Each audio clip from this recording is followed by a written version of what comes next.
Hello everyone, welcome back to my channel Stree dream. आज मैंने blog की शुरुआत की थी सुबह के 10 बजे से। एक्चुअली सुबह आज मैं उठी नहीं थी क्योंकि कल रात में मैंने थोड़ा लेट नाइट तक रिवीजन कर लिया था। सुबह उठने के बाद फिर थोड़ी देर पढ़ाई की, इधर उधर मतलब रिवीजन ही किया, पढ़ाई क्या किया। और उसके बाद फिर सारवी के लिए लंच वगैरह प्रिपेयर किया, सारवी को रेडी किया, खिलाया पिलाया और सारवी को स्कूल छोड़ कर आई। और स्कूल से छोड़कर आने के बाद फिर मैं जस्ट तुरंत नहाई हूँ और नहाकर यहाँ पर अपना ब्रेकफास्ट और चाय लेकर आ गई थी, साथ में पी रही थी और चल रही हूँ पढ़ाई करने के लिए। ब्लॉग बनाने में भी थोड़ा बहुत टाइम तो जाता ही है। वैसे अब जब जैसे एक्सपीरियंस हो गया तो उतना टाइम तो नहीं लगता है, बट माइंड कहीं ना कहीं डाइवर्ट हो जाता है। इसलिए ब्लॉग पर ना फोकस करके अगर अब एग्ज़ाम पर फोकस कर लूँगी तो शायद मेरा भी भला हो जाएगा। और फ़िलहाल आज जब मैं वॉइस ओवर कर रही हूँ तो आज नोटिस आ ही गई है यूपी पीसीएस की भी, आर ओ की। और मतलब शिफ्ट वाइज ही होगा, दो दिन में शायद एग्ज़ाम हो रहे हैं। मैंने अभी देखा नहीं, बट मैं सच में बहुत ज़्यादा दुखी हूँ इस बात को जानकर। फ़िलहाल अच्छी बात है कि बहुत सारे कैंडिडेट्स ऐसे भी हैं जो कि काफ़ी टाइम से लगे पड़े हैं, सबका सिलेबस कंप्लीट है और रिवीजन भी लोगों का अच्छे से हो गया क्योंकि इनफ टाइम मिला आर ओ के लिए। अगर अब मेरा सिलेबस नहीं कंप्लीट हो पाया तो वो मेरी गलती है, मैं किसी और को ब्लेम नहीं कर सकती। बट अब मैं अपना सिलेबस अच्छे से कंप्लीट करूँगी, उसके बाद फिर टारगेट करूँगी किसी भी एग्ज़ाम को। और अभी अगर 1.5 महीने बाद फिर पेपर होना है तो कोई चांस ही नहीं बनता, क्योंकि अभी मैं अपने आप को मतलब बिल्कुल ही उस लेवल पर नहीं देख पा रही हूँ कि जहाँ कि मेरा एग्ज़ाम क्वालिफाई हो पाए। मैंने अपने फ़र्स्ट स्लॉट में लगभग पौने 2 घंटे की पढ़ाई कंप्लीट कर ली थी, जिसमें कि मैं वही पॉलिटी की घटना चक्र कंप्लीट कर रही हूँ। और अभी यहाँ पर मैं अपना लंच प्रिपेयर कर रही थी क्योंकि आजकल बहुत ज़्यादा भागम भाग हो जा रहा है। सारवी को एक बार छोड़ने जाओ, फिर आओ, फिर उसके बाद फिर अपना मतलब पढ़ो लिखो जो भी करना हो, उसके बाद फिर जाओ लेकर आओ। और मतलब ऐसे बहुत बार आना जाना हो जा रहा है और सच में बहुत थकान भी हो जा रही है, क्योंकि लोग मुझे कमेंट कर रहे थे कि काम बढ़ जाएगा, तो ज़रूर काम तो बढ़ ही गया है, बट मैं मैनेज कर रही हूँ थोड़ा सा। मतलब अभी रूटीन एक बार जैसे सारवी अभी तो जा रही हैं, अभी जब से मंडे से जा रही हैं तो आराम से जा रही हैं और 3-3 घंटे रुक भी रही हैं। इवन आज तो मैं लेट हो गई थी जाने में 10 मिनट, तो सारे बच्चे चले गए थे, सिर्फ 2 बच्चे बचे हुए थे और मैम बैठी थी। तो सारवी मुझे देखी हैं तो देखो कैसे दौड़ कर आ रही हैं। फ़िलहाल मैंने लंच बना लिया था और आने के बाद मैं सारवी को लेकर आई तो सारवी फिर खेलने लगी और वहाँ भी खेल कर आई थी, बट यहाँ भी आकर जैसे ड्रेस वगैरह निकाल कर फेंक देती हैं जो भी पहन कर गई रहती हैं। उसके बाद बैग रखना, उसके बाद इनको रहता है कि अब मोबाइल दे दो, थोड़ा सा देख लें, क्योंकि इनकी आदत है कि मोबाइल देखकर खाना खाती हैं और वहाँ पर मोबाइल मिलता नहीं है तो अच्छे से लंच करती नहीं हैं। तो फ़िलहाल खाई नहीं, तो मैंने अपना लंच कर लिया था, तो थोड़ी देर बाद इनको फिर से भूख लग गई तो फिर मैंने इनको खिलाया और खिलाकर मैं इन्हें फिर से सुला देती हूँ।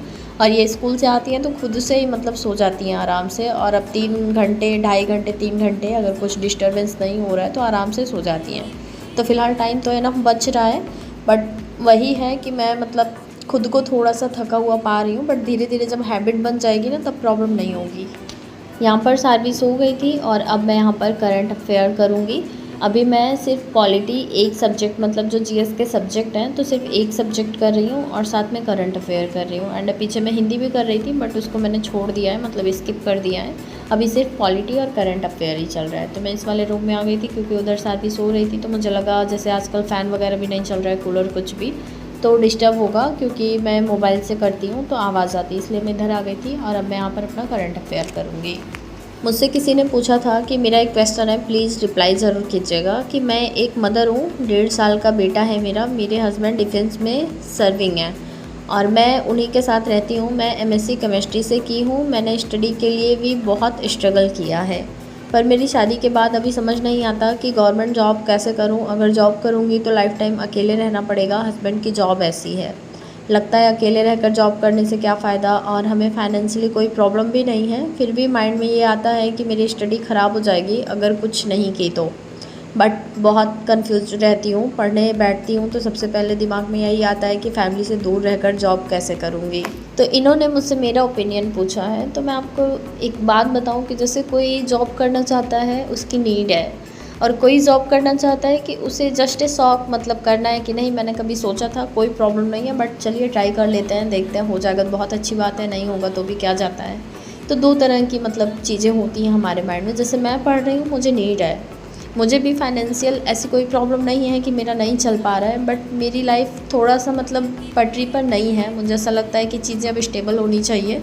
आज के ज़माने के हिसाब से, तो वो सारी चीज़ें नहीं प्रॉपर हो पा रही हैं क्योंकि हमारे घर में अर्निंग के सिर्फ मतलब सोर्स मेरे हस्बैंड ही हैं ठीक ठाक से, और मेरी मदर इन लॉ जो हैं वो आंगनवाड़ी वर्कर हैं, तो ठीक है जैसे तैसे हमारा भी चल जाता है, कोई प्रॉब्लम बहुत ज़्यादा ऐसी नहीं फेस करनी पड़ती है। बट फिर भी मैं चाहती हूँ कि जो मेरे हस्बैंड अकेले स्ट्रगल कर रहे हैं तो मैं सपोर्ट करूँ कि जो भी आगे हमें अपने फ्यूचर में कुछ करना है, अगर मैं उस लायक हूँ तो मैं भी मेहनत करूँ और उनको सपोर्ट करूँ। जो चीज़ें 10 साल में होनी है हो सकता है वो 5 साल में ही हो जाएँ, तो इसलिए मैं पढ़ना चाहती हूँ। एंड मेन चीज़ ये भी है कि मेरे हस्बैंड की जॉब ऐसी है कि उनको मतलब ऑल टाइम बाहर ही रहना पड़ता है। देखिए धीरे धीरे 1 साल कंप्लीट हो जाएंगे, नवंबर भी लग गया, यही 19 दिसंबर को आप लोग सब लोग गवाह हैं कि देखिए मतलब तब से वीडियो भी है मेरे पास, ऐसे बहुत सारा टाइम मेरा निकल जाता है।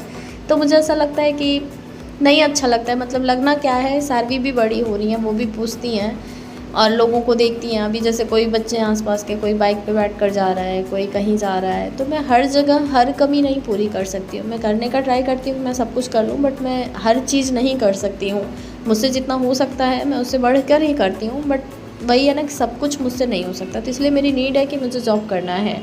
और आप चाहती हैं कि जैसे मतलब आपकी पढ़ाई वेस्ट ना जाए, आपको ऐसा लगता है कि आप अपने हस्बैंड से दूर हो जाएंगी, तो आप कुछ और ऑप्शन चुनिए। आपको मतलब फाइनेंशियली भी कोई प्रॉब्लम नहीं है तो आप जैसे कोई कोर्स कर सकती हैं छोटा मोटा, जैसे बुटीक खोल सकती हैं या फिर पार्लर का कोई कोर्स कर सकती हैं, या फिर जो भी मतलब देखिए कोई भी काम करेंगी मेहनत तो करनी ही पड़ेगी। ऐसा कोई काम है ही नहीं कि आप सिर्फ आराम से बैठिए और आपकी इनकम का सोर्स बन जाए, तो ये पॉसिबल ही नहीं है।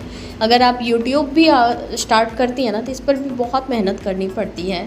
अभी एक दिन का आप ब्रेक ले लीजिए, देखिए दूसरे दिन की रेटिंग गिर जाती है, तो फिर ऐसा नहीं है। मतलब इस पर भी टारगेट होते हैं, जैसे होता है ना कि टारगेट वाली जॉब मिलती है, इंश्योरेंस वगैरह में लोगों को रहता है कि इतना मतलब करवाओगे तो फिर इतनी सैलरी आएगी आपकी, तो उसी तरह से यूट्यूब भी है कि आप हर दिन करिए, आपका एक डॉलर कंप्लीट होते होते जब 100 हो जाते हैं तब आपकी पेमेंट आती है। तो हर जगह मेहनत करनी पड़ती है। आपको अगर लगता है कहीं जॉब करने लग जाएंगी तो आप हस्बैंड से दूर हो जाएंगी, तो आप कोई और बेटर ऑप्शन चूज़ करिए जो कि आपके अकॉर्डिंग सही हो। आप अपने हस्बैंड से बैठकर इस बारे में डिस्कस करिए।